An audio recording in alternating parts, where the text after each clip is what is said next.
Hello and welcome. Thank you for joining this evening for this Menopause Masterclass. We felt it would be helpful to give you an information evening, chance for you to learn more about the menopause, about what you can do with HRT and what you can do with your own lifestyle to try and improve your symptoms of this really important period of life. As we have this conversation so often in our day-to-day work as GPs. I'm joined here by Dr. Alice Oldroyd, one of our GPs here in my medical practice, who also has a specialist interest in women's health. And I'm Dr. Caroline Butler. I'm a GP partner here at my medical practice, and I've got an interest in metabolic health and lifestyle medicine. So we're going to cover lots of questions which we think will be helpful to discuss about the menopause, and then we've got some questions which you kindly sent to us through the Facebook group. If you want to ask us questions tonight too, please do that through the chat function, and we'll try and answer those towards the end. We do need to make sure that they're not specific questions for your individual situation, because we'll be giving generalised health advice tonight. But if you want to make an appointment to discuss that further, do with your own GP if you can. So, Alice, turn to you. I'm going to be asking some questions tonight, and we're just going to be discussing over it. So, first of all, let's start with what is the menopause?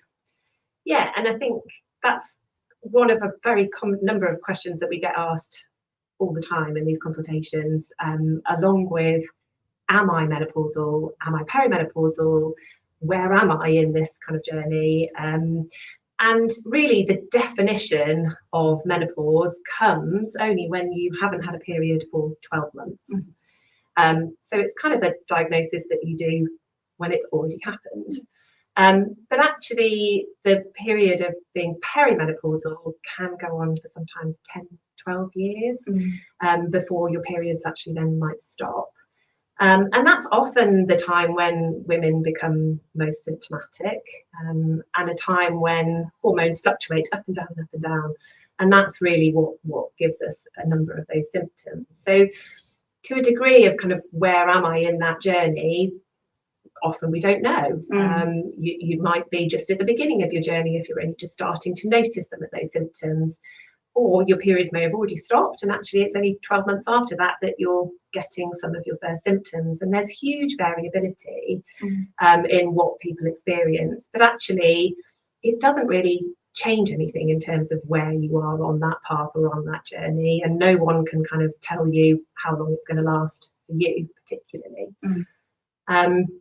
There are obviously some people who may have what we call a surgical menopause, so they may have an operation where they have their ovaries removed, and for those women their symptoms can come on sort of quite suddenly after they have their ovaries removed, so that we would call a surgical menopause. There are other women who we don't know what their periods are doing, because they might have a Mirena coil, for example, or be on other contraceptive methods that mean that they don't have regular periods. So again, it's difficult to know where in the journey they're going to be, but actually it doesn't really change our management, okay, of knowing where you are on that journey. We know that for kind of the average woman, the average age of menopause in this country is 51. But given that symptoms can sometimes start 10, 12 years before that, we might be in our early 40s, some women in our late 30s when symptoms start. There are a number of women actually that have it quite a bit earlier than that. So about 1 in 100 women will have an early menopause. So it's not that unusual. So don't discount it as being something that might be affecting you just because you're in your early 30s. It still might be something that's going on. And just to clarify that, what's an early menopause? So an early menopause is when your periods have stopped before the age of 45. But if your periods stop before the age of 40, that's what we would call premature ovarian insufficiency. Okay. And that's really important to recognise and really important to treat, because those women are at a much higher risk of cardiovascular disease and osteoporosis. So if absolutely, if your periods are becoming infrequent, at an earlier age, then we really want you to come and chat to us about it. Okay. So that perimenopause leading up for sort of 10-ish years before the end of your periods, that 12 months after your last period ends, it's been your menopause. And how long can I expect the symptoms to go on for? Yeah, that's a little bit like how long is a piece of string type of question, because I think for a long time there's been this sort of conception that we get through the menopause and come out the other end of it exactly the same person that we were before we entered it. And actually, for the vast majority of women, that just isn't the case. So yes, a number of symptoms may get better, but actually many other symptoms then develop later on. So classically, the hot flushes and the night sweats will get better with time once you're kind of through into menopause, when your fluctuations of your hormones are far less, but you've got a very low estrogen level. But then other symptoms like our muscle aches or like vaginal atrophy, will get worse often. But again, there is huge variability. Yeah. And do I need testing to know? Patients often ask us this, don't they? Do we need testing to know where we are in the menopause? For the vast majority of women, no. And actually, for most women, testing will look completely normal. So the results will come back completely normal, particularly if you're still having periods. More often than not, those blood tests will be normal, and that doesn't say that you're not perimenopausal. So actually, we've got to really think, well, what's it going to change? And for the vast majority of women, it doesn't change anything. I think where testing is important is, number one, to rule other things out. So there can be quite a crossover in symptoms with a thyroid problem, for example. So I think making sure that there isn't anything else going on is really important. And also doing a test for women that are younger is recommended, really, because making a proper diagnosis in those women is really important. Yeah, absolutely. So you mentioned quite a few of these things already, but the typical signs and symptoms that you might expect in the menopause, what would they be? So the thing about, why do we get symptoms in menopause? It's from lower or fluctuating estrogen levels and progesterone levels sometimes as well. And we've got estrogen receptors all over our body. So it can affect pretty much every part of our body. Classically, as I mentioned, women will experience hot flushes and night sweats. But actually, about 20% of us will never, ever get either one of those. They are an important symptom because they are directly linked with cardiovascular disease. So if you are somebody that's experiencing those through the perimenopause, then definitely worth coming to chat to us about it. But there are other physical symptoms. So muscle aches is, again, a really, really common one. And quite often I'll get women coming in saying, I wake up in the mornings and I just feel like an old lady coming down the stairs and everything aches. Really common to hear that from women. There are also some more, I would say, less recognised physical symptoms of perimenopause. So palpitations is one. Again, obviously, we would want people to come and talk to us if they were experiencing palpitations. But if we've ruled out anything sinister going on, then actually there can be a hormonal link. Other symptoms like dizziness or tinnitus can also be associated with low estrogen levels. Changes to our skin and to our hair, so we can get hair loss, we can get dryness, very, very common. Brain function is then something that's really common. So, and particularly our mood. So it's really common to start to develop anxiety, particularly in people that have never felt anxious before, or even if you have had a degree of anxiety, it could be anxiety associated with things that you've always done, like driving, for example, or going to do a food shop. It can be really, really restrictive. People can get very tearful or very irritable. Commonly, women will come and say, it's just pure rage, and I get real uncontrollable anger. And obviously, it's usually their family members that get it the most. And then, as the other part to our brain is our cognitive function. So it can very much impact on our memory, our concentration. We commonly have women coming saying, I just forget the words, or I forget names of people that I've worked with for 10 years, and it just makes no sense at all. Having to write everything down.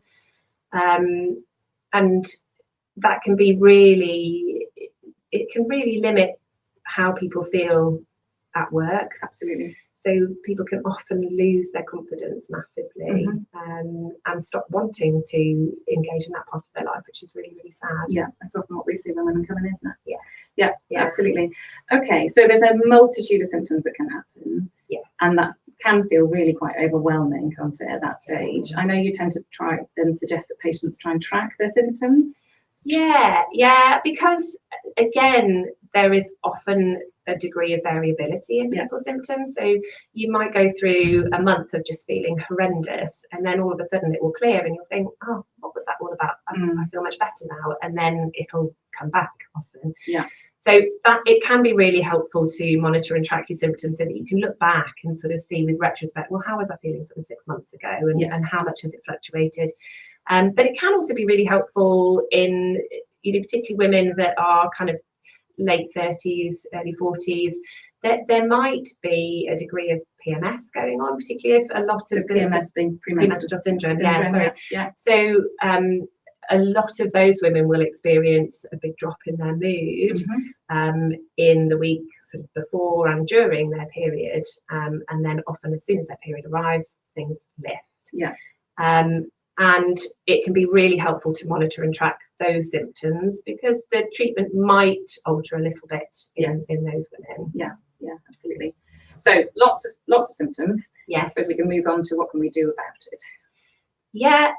So the NICE guidelines say, and they were written a while ago now, back in 2015, and they're under review, but they do advocate for HRT to be first line. So HRT is hormone replacement therapy, and is a combination of estrogen and progesterone, these female hormones. And there's a couple of reasons why they are advocated for being first line treatment. The first is that they are the best thing that we've got to cover the full sort of breadth of those symptoms. We've got a few other options, but actually they only really target 1 or 2 symptoms. But also HRT has got some potential future health benefits. So we know that if we start HRT within 10 years of our menopause, we can help protect ourselves against osteoporosis and cardiovascular disease, type 2 diabetes, bowel cancer. So there's a whole long list of potential benefits, as well as potentially improved quality of life. Okay, so HRT, should we talk a bit more about that and what it means? You mentioned the 2 hormones that we give. And I know a lot of women come to us thinking about HRT. So what would you want a woman to know about HRT when they come? So there's a whole range of what's on offer in terms of HRT, but broadly speaking, it does consist of estrogen and progesterone. And traditionally, we used to use quite a lot of synthetic hormones, and what I mean by synthetic is that they are man-made. They're not sort of naturally occurring hormones. But nowadays we use a lot more of what we call body identical HRT, and that means that actually if you looked at the hormones in those products, they would look identical to our own circulating hormones. They're naturally occurring. They are extracted from a root vegetable, the yam. And the reason that we tend to use those a little bit more nowadays is that they are better tolerated, because they are what we've all got in our bodies naturally, but also they are a little bit safer.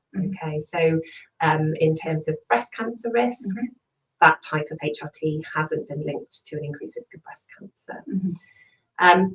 And the safest way for people to have estrogen is through the skin. All right. And the reason for that is because when we give it in that way, it doesn't increase the risk of blood clots. All right. So even people that have got a diagnosis of thrombophilia, for example, or have had clots in the past, can have this type of HRT. I think that's really important, because some people have had the wrong message, haven't they, around that? Yeah, absolutely. And that's where it, having an individual discussion is really important, because every woman is slightly different. So estrogen through the skin can be given as a patch, or as a gel, or as a spray. The patches go on below the waist, so most people put them on their outer hip or their bottom, but you can play around with it a little bit, and it's important to do that to figure out, well, actually, where do they stick the best and where do they feel most comfortable. And they're changed twice a week, so you just pick your 2 days of the week, and those are your patch days. They're relatively waterproof, actually, so swimming, showering usually isn't too much of a problem. Sort of warm water is a bit more of a problem, so if you enjoy a long sort of soaking warm bath, which most menopausal women don't, funnily Yeah. enough. Yeah. If you are lucky enough to be able to do that on a regular basis, then that is a bit more of a problem. Yeah. The gels and the sprays are a daily application, so they're a little bit more labour intensive, but it doesn't matter whether you put them on morning or evening, they've just got to go onto clean, dry skin. And the gels are applied to the upper outer arms and the inner thighs. The sprays are to the forearms and the inner thighs. And the gel takes about 5 minutes to get dressed. Sorry, 5 minutes to dry before you can get dressed. And the spray is shorter than that, so just a couple of minutes really to dry.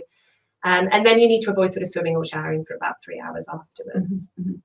And then you talked about the second hormone, progesterone. Yeah, so progesterone is really important for any woman that still has their womb. Yeah. Okay. The reason for that is that if we give estrogen on its own, that causes the lining of the womb to build up, and over a long period of time, that can increase your risk of womb cancer. All right. So we give progesterone because that helps to protect the lining of the womb, but actually, it's quite a nice calming hormone, so it can really help with anxiety, but it can also really help with sleep. Absolutely. And that does come as an oral capsule when it's in the body identical form, but there are lots of other different forms of progestogens as well.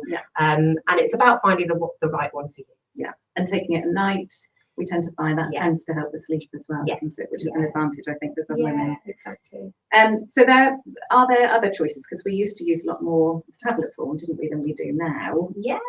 So for some people, that is still their preference. They would prefer to take a tablet. The downside to that is that we are slightly increasing your risk of blood clot. But actually, if you haven't got any other risk factors for blood clots, you're fairly fit and active and fairly young, then actually that's still an okay thing to do. And there are also combination patches. So some people would prefer just to have both of the hormones in one formulation. Both of those options are still fine, but the progesterone component to them is a synthetic progestogen in them. So very small increased risk of breast cancer associated with those progestogens. But actually, when we compare the risk to being overweight or drinking more than a couple of drinks of alcohol in the week, then actually it's very tiny increased risk. So still very acceptable. And when you weigh that up against all of the benefits that HRT is providing, actually for most people the benefits far outweigh that small increased risk.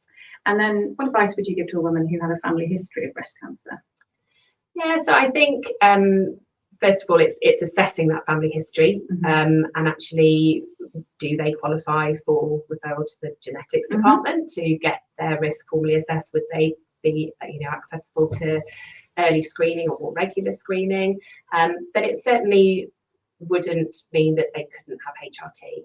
And I think again, it's an individual discussion, but it's also about choosing the right type of HRT for them.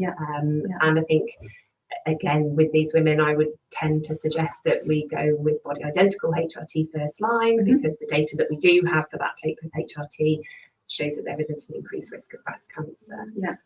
And if they've had breast cancer themselves? So that is unfortunately a area of medicine that isn't well studied. So in those women, it isn't recommended to take HRT.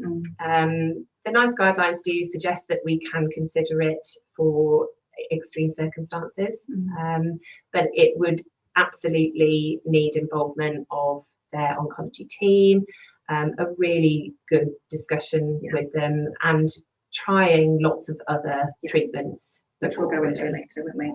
So when people are on HRT, is there a time at which they have to stop? How long can they be on it for?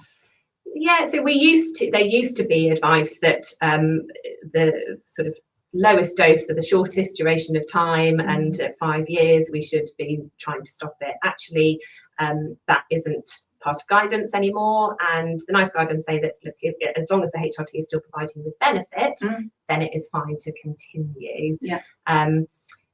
Obviously, if somebody did develop a hormone-sensitive breast cancer whilst on HRT, the advice would be to stop it. But actually, otherwise, there are very few circumstances where I would say, I think you need to now stop your HRT, as long as we're giving the right type of HRT.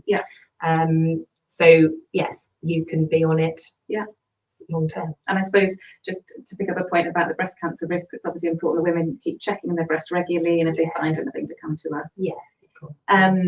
With regards to the risks and the benefits of HRT, I know you use some handouts, don't you, to talk to patients often about those? Yeah, so I think it can be really helpful just to have some pictures that can really put things into perspective.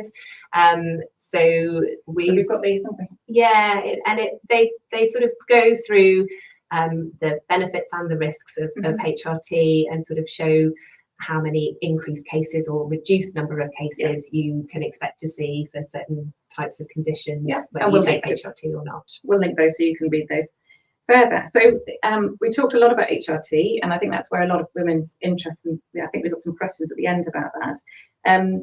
I suppose one further question on that is, do I have a choice as a patient as to what HRT I can have? Oh, absolutely. Yes, absolutely. And I think it's really important to have a read and have a think about the various different options available to you prior to coming to an appointment. But we want patients to be their own advocate and to have a voice, absolutely. And we want them to find a treatment that's going to work for them. There's no point me just saying this is what you're going to have, because actually patients aren't going to get on. Yeah. And what other choices, if I didn't want to take HRT, didn't want to take hormones, what other choices would I have?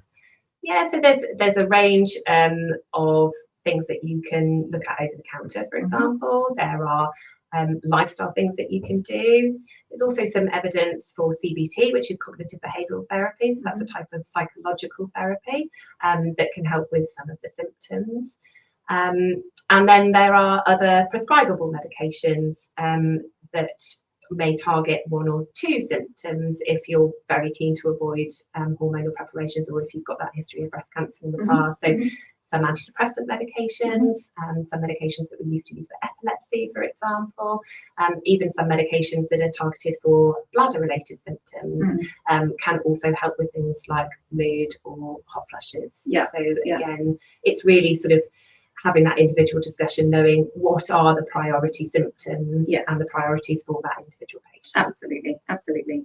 So one question we often don't have a chance to answer all these questions. One of the questions we're often asked is about contraception and HRT. Is it the same thing, or is it that different? Yeah, really important question. So HRT is not a contraception. So really important to carry on your contraception if you need contraception. And generally, we would say that's needed until the age of 55. All right. And there are some types of contraception that can do a bit of both. So, for example, the Mirena coil can be used as the progesterone component to your HRT, but can also be a really good contraception. But many women will have their contraception and then have their HRT alongside it. We generally don't use the combined contraceptive pill alongside HRT, but actually most women that are consulting us about their hormones in perimenopause and menopause are at an age where actually we need to be thinking about different choices for contraception than the combined pill anyway at that stage. And that will be part of their pill check. Discussing that. So you alluded a little bit earlier on, I think, to the importance of bone health and osteoporosis. You mentioned so increased risk of bone fractures. Perhaps we could focus on that and the importance of bone health in the menopause. Yeah. So yes, I mean, becoming menopausal is then the stage of our lives where the risk of osteoporosis does unfortunately go up. And our bones need our hormones to be able to maintain good bone health, but also muscle health as well, which is really important. So yes, we know that if we start HRT within 10 years of our menopause, we can help protect ourselves against osteoporosis. And HRT is also a licensed treatment for osteoporosis in pre-menopausal women. Right.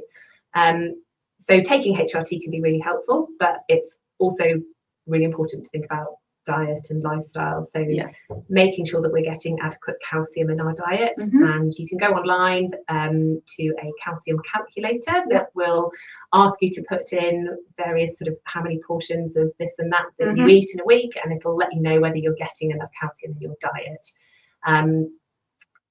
It's also really important to take a vitamin D supplement. In this country, we don't get enough, particularly over the winter months, we don't get enough sunlight to make active vitamin D for our bones. So really important to supplement that.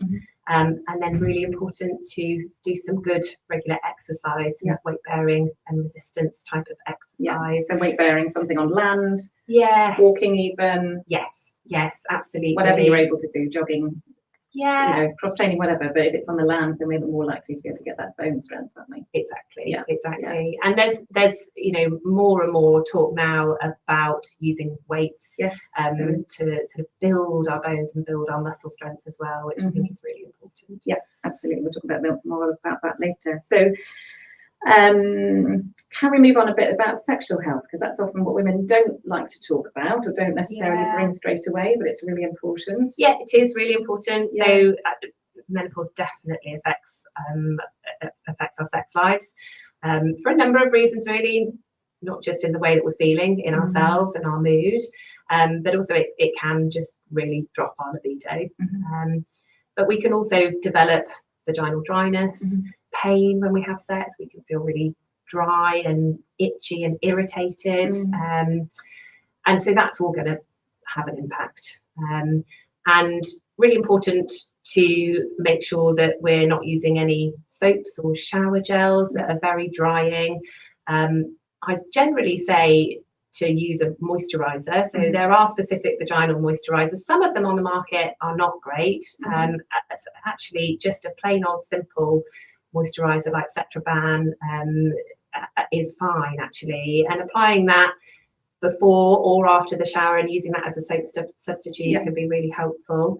But then often women will need the addition of some vaginal estrogen as well. And these treatments are safe for women that have had a history of breast cancer. And they come in a variety of different forms again. So there are pessaries, there are creams, there are gels, as well as a ring. So there's a little flexible rubber ring that you can insert, and it stays in for 12 weeks, and then you take it out and just replace it yourself. If you're somebody that struggles to kind of remember things on a daily basis. Often I use a combination of those products, and again, that's a discussion really in a consultation to have, but they're very, very safe. They are very low dose. So if you used them for an entire year, it would be the equivalent of 1 day's worth of HRT. So it's a very reassuring factor. And the other thing to mention there is about urine incontinence and urine infections as well, because that can go up around the menopause, can't it? Absolutely. And that's definitely an indication when we use those products as well. Even into later life as well. Absolutely. So I very commonly start ladies in their 60s and their 70s on some vaginal estrogen because they're getting regular urinary tract infections, and that's because the mucosa of the urethra, it changes when we've got a lack of estrogen there. But the bladder is also a muscle, so it needs our hormones to be able to function properly as a muscle. But the other thing that can affect our sexual health is testosterone. So the NICE guidelines are quite clear that we can consider the use of testosterone in women whose libido hasn't improved with estrogen therapy. The downside to testosterone treatment is that there isn't a licensed preparation for use in women in the UK. So it means using a male preparation off license, but we're using it safely because we're using it at female doses and we're monitoring it. It's just a bit of a faff because we're having to use very small amounts of gel and sort of dividing a sachet into 8. But it can be really helpful for some people. Absolutely. So it's good to know that's a possibility. For those women who's just struggling further than perhaps the average lady. So we were going to talk a little bit about lifestyle and what else we can do about the menopause, which I know we both talk about quite a lot, don't we? And I'll talk a little bit more at this point because it's an area of my passion, but do add in Alice as we go as well.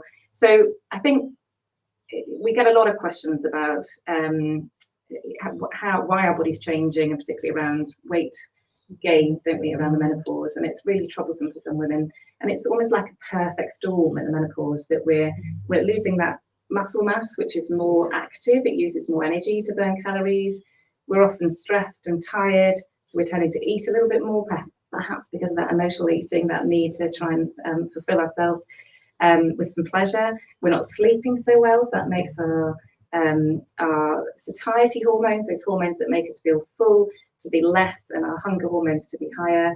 And then we have insulin resistance, which is where our bodies just can't respond in the same way to the carbohydrates or the sugary foods that we're eating, meaning that our insulin levels are higher. That's a fat storage hormone, and it means that it's just much harder to lose weight. So it's that sort of perfect storm of problems, which often mean that all those things you used to do make it much harder, doesn't it, for women to lose weight at that stage. And it's not simple, it's not easy necessarily, but I think consistency is really helpful to do some of the things you've talked about already. So exercise isn't necessarily the route to weight loss, but can make us feel a lot better, can help maintain that muscle. I think there's, we talk often about the pillars of health, so exercise being one of them, but we also look at the importance of sleep and trying to make sure our sleep is as optimal as we can, stress, our diet,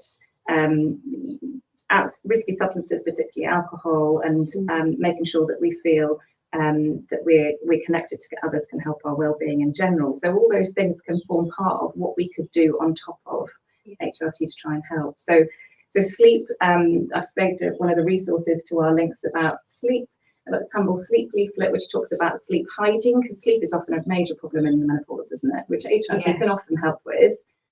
But making sure that our sleep hygiene is as good as we can get around that's really important. So, making sure that you're giving yourself the opportunity to sleep, that you're trying to have some wind down time beforehand, where you're not on your screen, you're not looking at blue light, getting some early morning sunlight in, if you can, to try and boost that melatonin, that sleep hormone, and to try and optimize the sleep. Some women do find magnesium helps with the muscle cramps.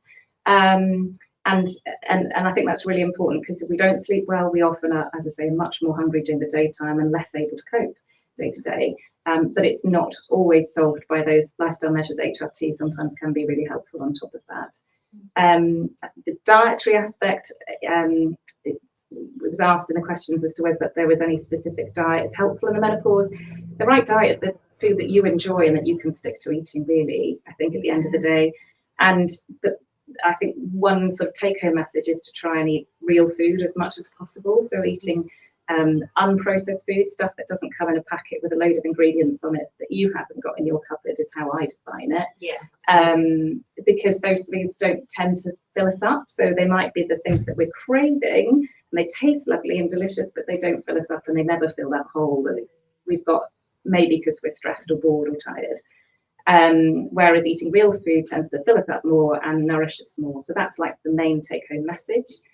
We talked about other aspects, like having a lower refined carbohydrates. It means like the white bread, pasta, cereals, making sure we're getting enough protein in. So we tend to aim for about a gram per kilogram per day as an average, just to make sure that we're making those muscles strong and keeping them strong. Fibre is really important, because constipation can be an issue in menopause as well, can't it? Yeah, it can. Yeah, absolutely. And drinking plenty of fluids around that. I mentioned about alcohol. Now, alcohol in menopause can often be a difficult thing, can't it?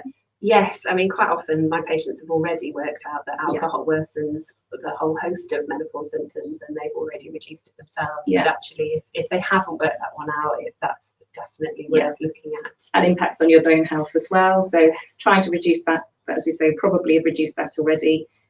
Stress management, I think, is really key, because women often come to us, they're in that sandwich generation of looking after parents, looking after kids, and trying to do a really high-powered job, trying to keep the household running, and it's very stressful. And HRT can be really helpful, but then we also need to make sure we're looking after ourselves. So taking time out for ourselves, that might look at really different for different people.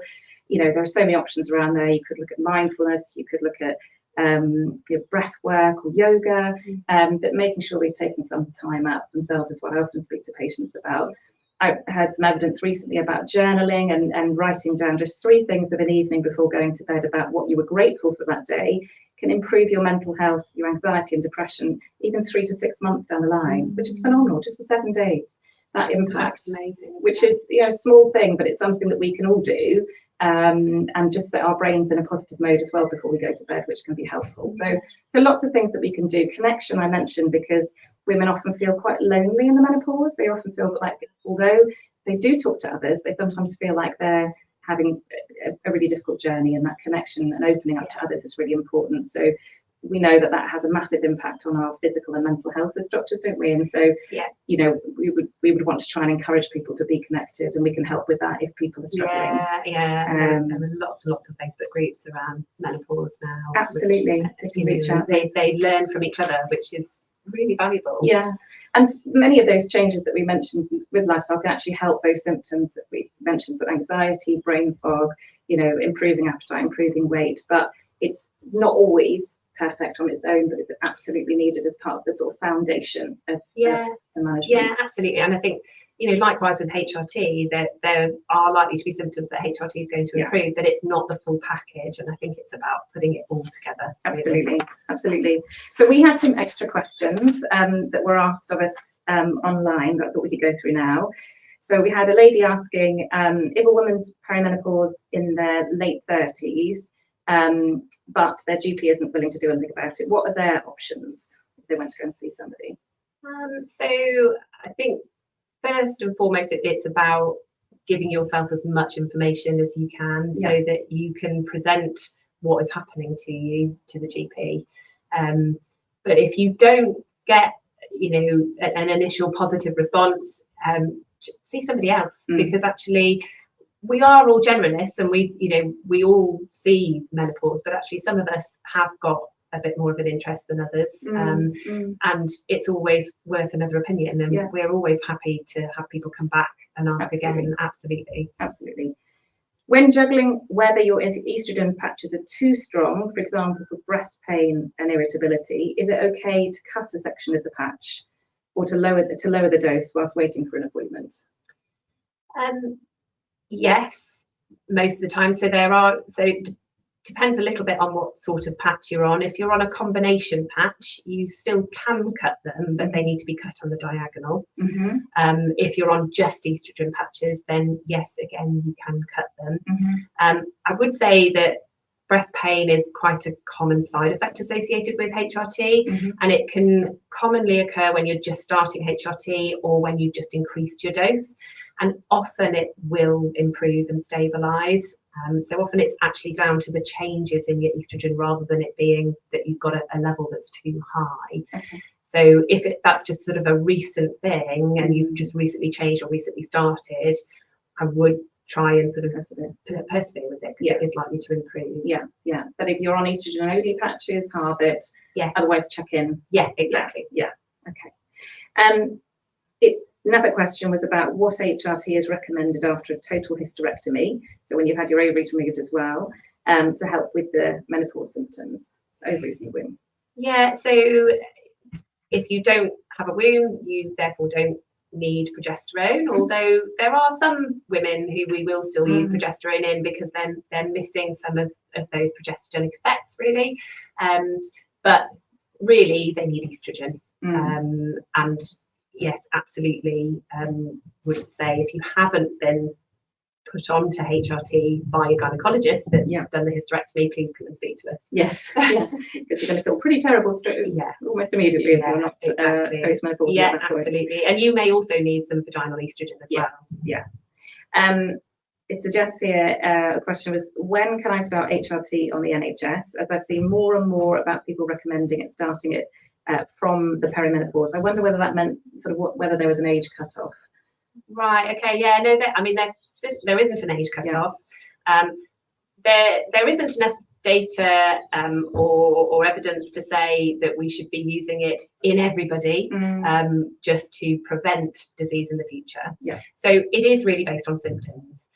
But can you use it in perimenopause? Absolutely. So I think there are some people who still think that you've got to wait until your period stop before you can then go on to HRT. That's not the case. We can absolutely top up your hormones whilst you're in the perimenopause.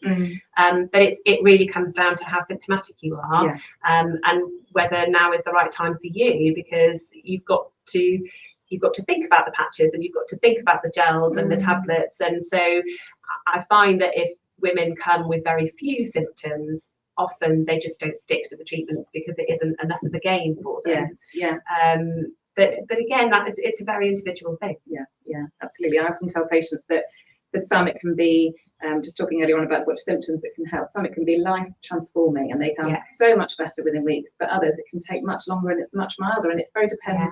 Much depends where you're starting from, what dose you are. It's very individual, isn't it? Absolutely, absolutely. And some people might have had really difficult experiences with certain hormones in the past. And some women really don't get on well with contraceptives, and those women may be a bit more nervous about going on to it. And for them, actually, their symptoms have got to be really severe to warrant risking how they may feel on HRT, because it isn't an easy journey for everybody.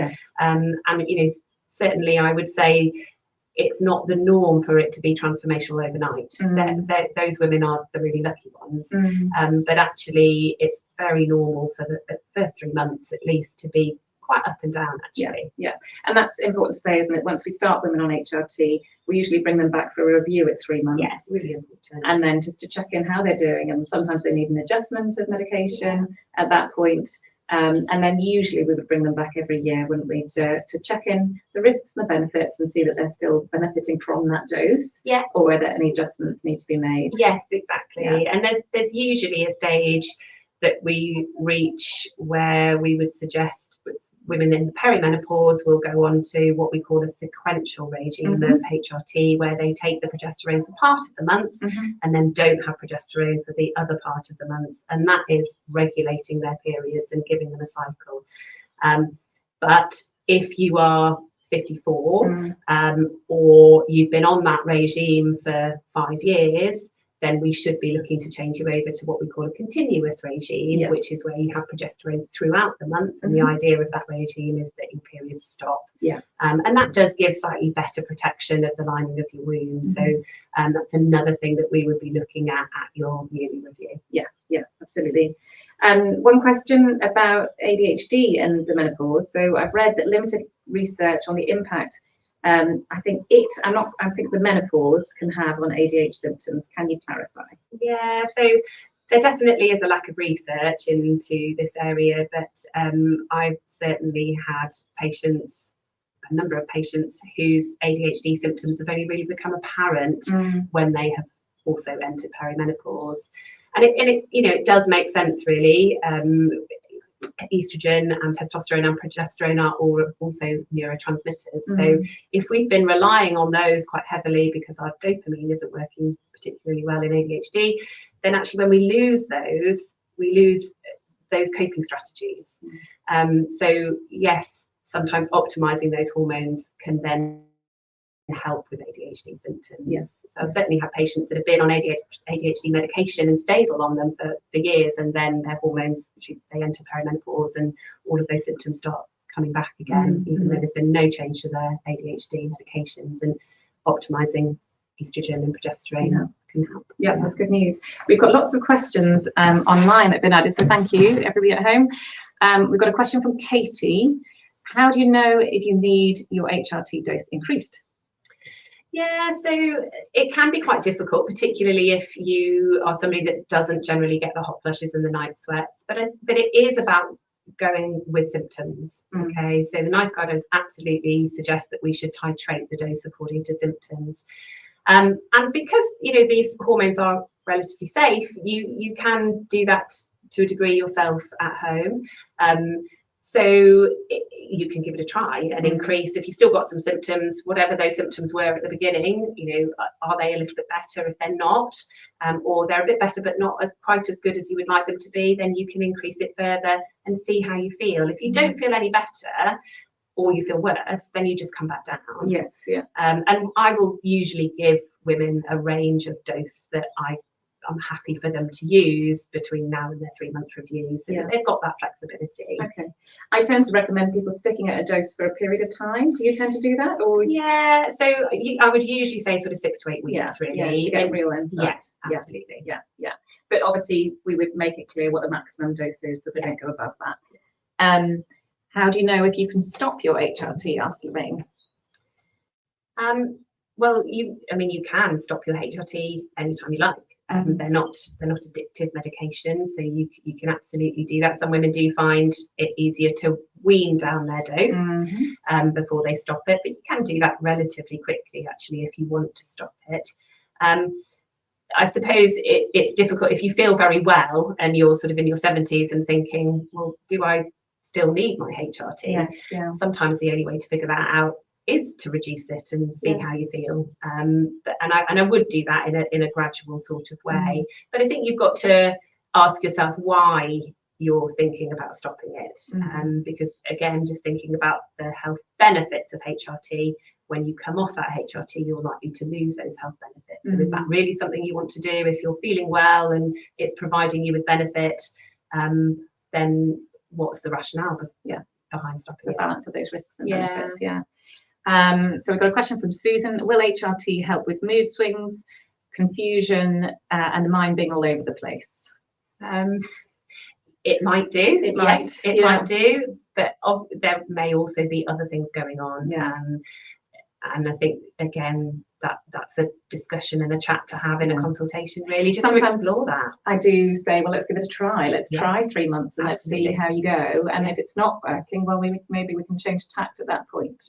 It's not always the only answer, is it? It's always the solution. Angela asks, at what point do you need HRT? I think we answered that, but we talked about the symptoms and the individual choice. And obviously the individual situation. So if you're very young, that would be more indicated. Yes, absolutely. So that's the one scenario where we would definitely say, look, we want to try and protect your health. You should have HRT at least until you're 50. Absolutely.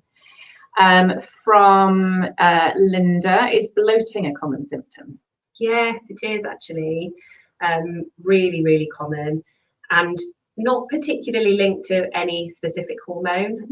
So again, it is a little bit of trial and error in terms of the hormones and how you respond to them in terms of that symptom.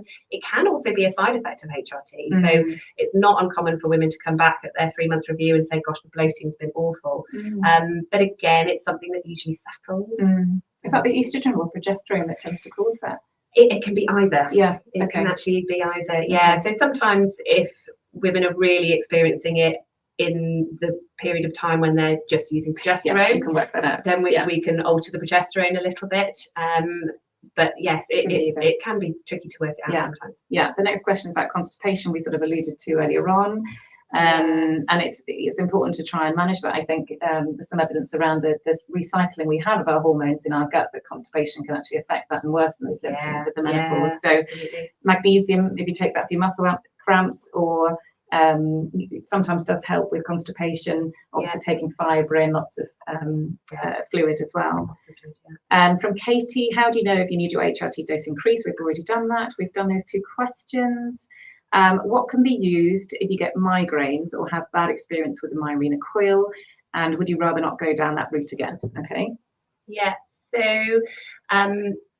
with migraines, particularly if you get something that we call an aura with your migraines, which means the kind of visual disturbance. So some people get blurred vision, other people experience it in different ways. But if you've been told that you're having a migraine with an aura, then it's important that we avoid any HRT that increases your clot risk, because that will increase the risk of stroke.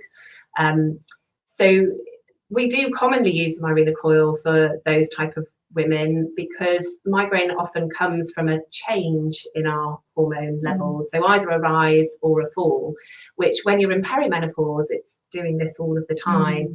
And the advantage to the Mirena coil is that it's giving a constant release of progesterone, which means you can add estrogen to that and create a very flat line in terms of hormone.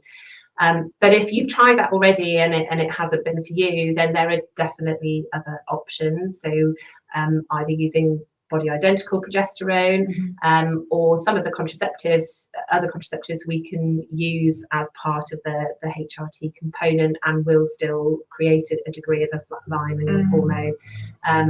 So definitely still options available to you, but would really suggest using the estrogen through the skin, because that's going to be the safest option.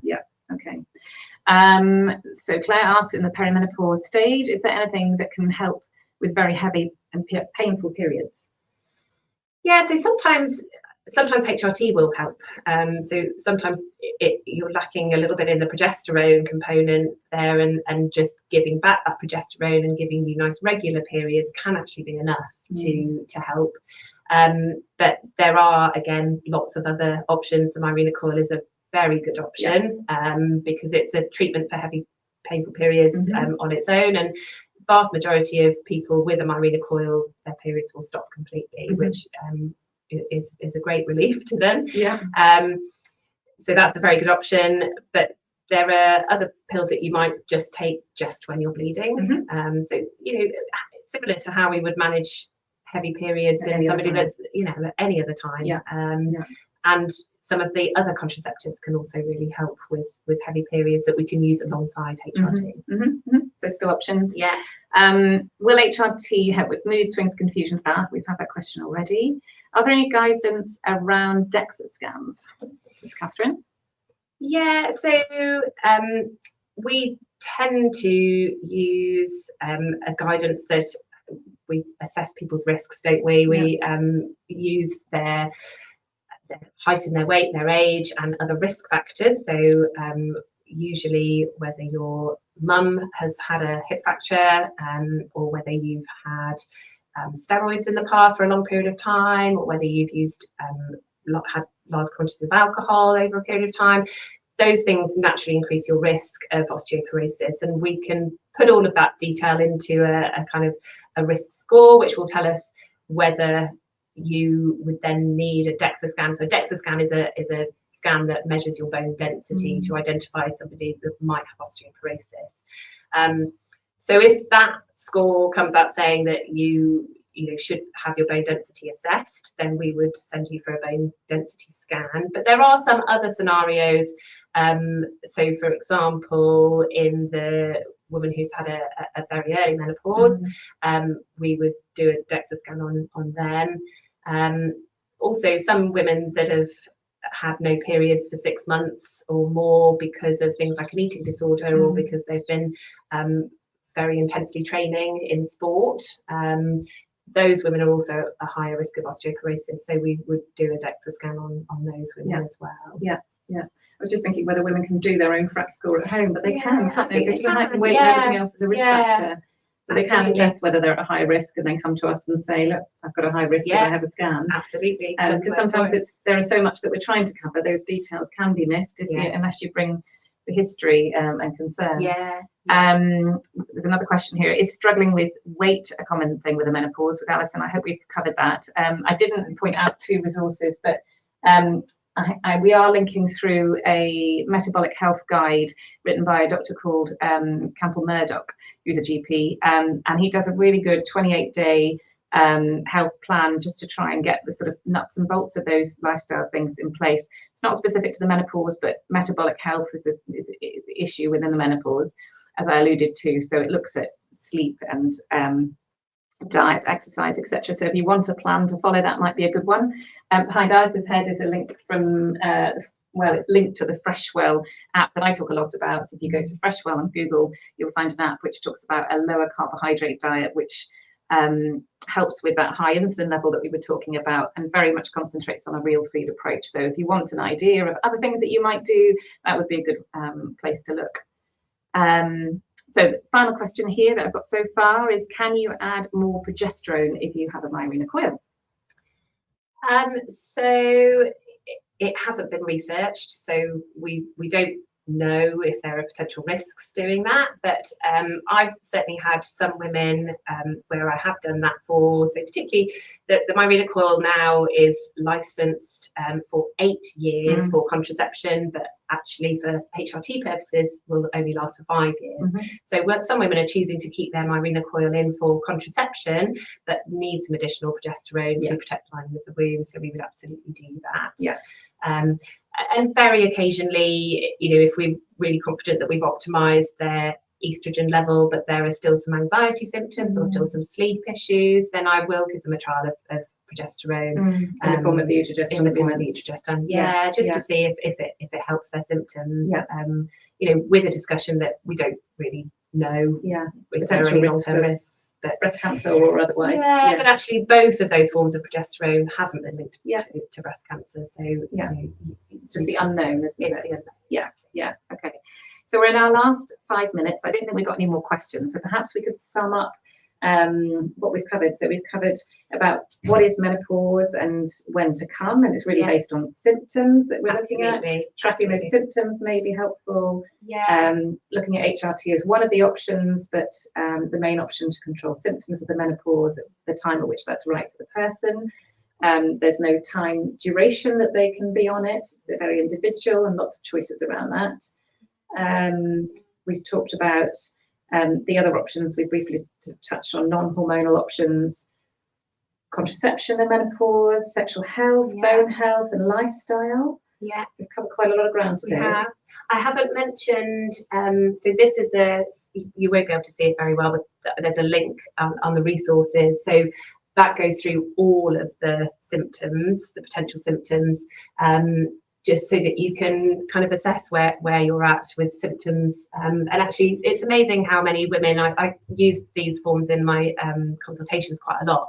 And it's amazing how many times I get women saying, oh my gosh, yes. Mm-hmm. So it's worth having a little look at that.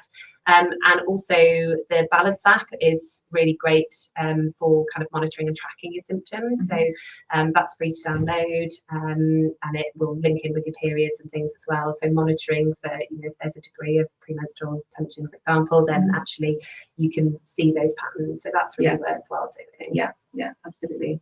So this hopefully has been helpful to those women who might have been approaching questions about the menopause and thinking about starting HRT, but hopefully helpful wherever you are on that journey.